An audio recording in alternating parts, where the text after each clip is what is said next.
क्या भगवान ईश्वर और देवता एक ही है?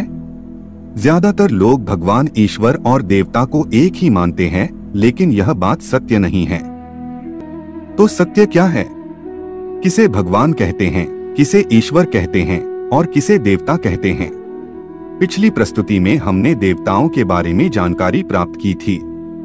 तो आज की इस प्रस्तुति में हम आपको भगवान और ईश्वर के बारे में बहुत ही महत्वपूर्ण जानकारी देंगे, जिसे जानकर आपको किसी को भी नहीं पूछना पड़ेगा कि भगवान कौन है और ईश्वर कौन है।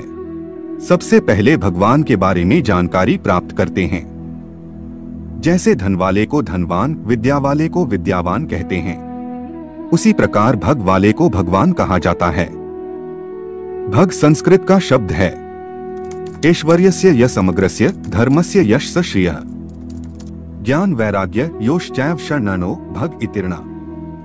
अर्थात संपूर्ण ऐश्वर्य, धर्म, यश, श्री, ज्ञान और वैराग्य, इन 6 गुणों का नाम भग है। भग और वान के मिलने से भगवान शब्द बनता है। इसमें भग धातु है। भग धातु के 6 अर्थ है: पूर्ण ज्ञान, पूर्ण बल, पूर्ण धन, पूर्ण यश, पूर्ण सौंदर्य और पूर्णत्या। विष्णु पुराण में भी यही बात कही है कि दूसरे शब्दों में कहें तो ये 6 गुण जिसमें नित्य रहते हो उन्हें भगवान कहते हैं। जिन महामानवों में भग के उपरोक्त गुण पाए जाते हैं या वे संसार भर के लिए इन गुणों को धारण करते हुए आदर्श प्रस्तुत करते हैं, उन्हें भी हम भगवान कहकर संबोधित करते हैं। उपरोक्त गुणों से युक्त होकर मानव जाति को अज्ञान, अत्याचार, भय और शोषण से मुक्ति दिलाने वालों को भी भगवान माना गया है, जैसे कि भगवान श्री राम और भगवान श्री कृष्ण। अब बात करते हैं ईश्वर की। हिंदू धर्म के ग्रंथ वेद में ईश्वर को ब्रह्म कहा गया है। ब्रह्म को प्रणव, सच्चिदानंद, परब्रह्म, ईश्वर, परमेश्वर और परमात्मा भी कहा जाता है। दुनिया के सभी धर्मों से अलग है हिंदू धर्म में ईश्वर की धारणा, जो कि बिल्कुल भी मिथ्या नहीं है। यह ऋषियों का अनुभूत सत्य है और जांचा परखा मार्ग है। ऋषियों ने ईश्वर की कल्पना नहीं की, बल्कि उसका अनुभव किया और जाना, और उन्होंने जो जाना वही कहा। आओ जानते हैं कि हिंदू धर्म ईश्वर के बारे में क्या कहता है। कौन ईश्वर नहीं है? ब्रह्म ही सत्य है, जो न तो पुरुष है न ही स्त्री, वह सिर्फ ब्रह्म है। ईश्वर न तो भगवान है, न देवी है, न देवता, न ही ब्रह्मा, विष्णु और महेश। ईश्वर पृथ्वी, जल, अग्नि, वायु और आकाश भी नहीं है। ईश्वर दुर्गा, राम, कृष्ण और बुद्ध भी नहीं है। ईश्वर न तो पिता है, ना ही माता और ना ही गुरु। उनका न तो कोई पिता है और ना कोई स्वामी और ना ही वह किसी का स्वामी है। ईश्वर वह है जो समय और स्थान से प्रभावित नहीं होता। ईश्वर ना धरती पर है और ना ही आकाश में, लेकिन वह सर्वत्र होकर भी अकेला है। इस सृष्टि से पहले भी वही था और सृष्टि के बाद भी वही एकमात्र रहेगा। ईश्वर सभी की आत्मा है और सभी की आत्मा ही ईश्वर है, लेकिन वह कभी किसी को महसूस नहीं होता। उसके लिए आत्मवान होना जरूरी होता है। वह दूर से दूर और पास से भी पास है। परमात्मा सर्वव्यापक है, लेकिन माया के आवरण से परमात्मा की प्रतीति नहीं होती, जो भूत, भविष्य और वर्तमान सब में व्यापक हैं। ईश्वर शुद्ध प्रकाश स्वरूप है, लेकिन वह प्रकाश नहीं है। ईश्वर केवल एक है, उसके जैसा कोई दूसरा नहीं है। क्लेश, कर्म, विपाक और आशय, इन चारों से जो संबंधित नहीं है वही ईश्वर है। अर्थात जो बंधन में है और जो मुक्त हो गया है वह ईश्वर नहीं है, बल्कि ईश्वर तो न कभी बंधन में था, ना है और ना रहेगा। ईश्वर निराकार, निर्विकार और निर्विकल्प है। ईश्वर अजन्मा है, यानी कि जिन्होंने जन्म लिया है और जो मृत्यु को प्राप्त हो गए हैं या फिर अजर अमर हो गए हैं, वह सभी ईश्वर नहीं है। ईश्वर दयालु, प्रेम पूर्ण और जगत का रखवाला है। वही सच्चिदानंद है, अर्थात सत, चित और आनंद स्वरूप है।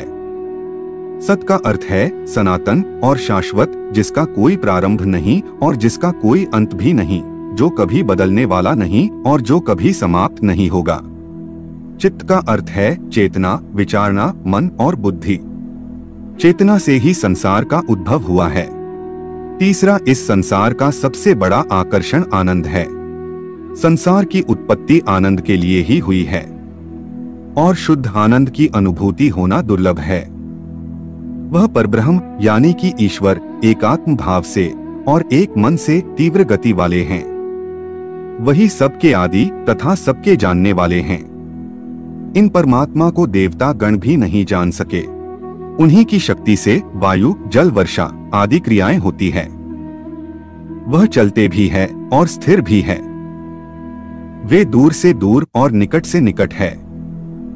ईश्वर इस संपूर्ण विश्व के भीतर परिपूर्ण है तथा इस विश्व के बाहर भी वही है। अब बात करते हैं कि ईश्वर क्या करते हैं। तो ईश्वर का कोई संदेशावाहक नहीं है। संदेशावाहक देवी देवताओं के होते हैं। हमारे ऋषियों ने ईश्वर के वचनों को सुना और उसकी स्तुति की।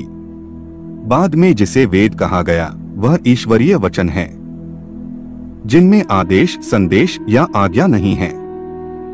ईश्वर न तो न्याय करता है और न अन्याय करता है, लेकिन जो भी उसका ध्यान करते हैं उनके साथ कभी भी अन्याय नहीं होता। परम कृपालु परमेश्वर ना ही किसी को भयभीत करने वाला और न ही प्रेम करने वाला है। उसे कोई प्रिय नहीं, ना ही कोई अप्रिय है। जो ईश्वर से प्रेम करते हैं वे स्वयं ही उसके सानिध्य में होकर सुरक्षित हो जाते हैं, और जो उससे भयभीत रहते हैं वह सदा अपने पापों के कारण ही भय को महसूस करते हैं। ईश्वर न तो आज्ञा देता है और न ही उपदेश। ईश्वर न तो सजा देता है और न ही कभी पुरस्कार। वह न स्वर्ग में भेजता है और न ही नरक में। जो लोग उसका ध्यान करते हैं और सभी को ईश्वरमय समझते हैं वे हर तरह की सजा, पुरस्कार और स्वर्ग एवं नरक से परे होकर शांति को पाते हैं। ईश्वर के होने से ही सृष्टि का उद्भव हुआ और उसके होने से ही सूर्य, तारे, पृथ्वी तथा दूसरे ग्रह और नक्षत्र काबू में रहते हैं। ईश्वर के द्वारा उनके काबू में रहने से ही प्राणियों तथा जीव सृष्टि का अस्तित्व है। ईश्वर की उपस्थिति से ही सब कुछ है और उसकी इच्छा से ही सभी की सुरक्षा है और ईश्वर की इच्छा से ही सभी का विध्वंस है। शरीर से बढ़कर प्राण है, प्राण से बढ़कर मन, मन से बढ़कर बुद्धि है और बुद्धि से बढ़कर विवेक, विवेक से बढ़कर चेतना है और चेतना से बढ़कर आत्मा। आत्मा ही सभी को धारण करने वाली है और इस आत्मा को धारण करने वाला परमात्मा है। उस ब्रह्म से प्रकट यह संपूर्ण विश्व है जो उसी प्राण रूप में गतिमान है। इस परमात्मा को जो वज्र के समान विकराल शक्ति मानते हैं उनको अमरत्व प्राप्त होता है। इसी परम कृपालु परमात्मा के भय से अग्नि व सूर्य तपते हैं और इसी ईश्वर के भय से इंद्र, वायु और यमराज अपने अपने कार्यों में लगे रहते हैं। इस शरीर के नष्ट होने से पहले यदि उस परमात्मा का बोध प्राप्त कर लिया तो ठीक, अन्यथा अनेक युगों तक विभिन्न योनियों में भटकना होता है। यह आत्मा ही ब्रह्म है। ब्रह्म स्वरूप होने और ब्रह्म में से ही प्रस्फुटित होने के कारण आत्मा को ही ब्रह्म तुल्य माना गया है। यह संसार प्राकृतिक शक्तियों का खेल है और प्राकृतिक शक्तियां चित्त शक्तियों का खेल है तथा चित्त शक्तियां आत्मा का खेल है और आत्माएं ईश्वर के होने से ही अस्तित्व में हैं। इसलिए स्वयं को जानने वाला ही ईश्वर को जान सकता है। ईश्वर तक पहुंचने के लिए सिर्फ दो ही रास्ते हैं, शरणागति और ध्यान। और यह दो मार्ग अभ्यास एवं जागृति से हासिल किए जा सकते हैं। अहम ब्रह्मास्मि अर्थात मैं ही ब्रह्म हूँ। तत्वस्मि अर्थात तू ही ब्रह्म है और एकमेव ब्रह्म सत्य अर्थात वह ब्रह्मा ही सत्य है। इसका मतलब वह ब्रह्म मुझ में, तुझ में और सर्वत्र होकर भी अकेला है, यानी कि आत्मा ही सब कुछ है।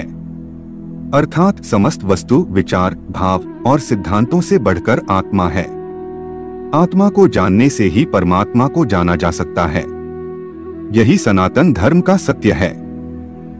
तो मित्रों, यदि आपको हमारी यह प्रस्तुति पसंद आई हो तो कमेंट में हर हर महादेव जरूर लिखना और चैनल को सब्सक्राइब करना और प्रस्तुति को लाइक करना मत भूलिएगा। धन्यवाद।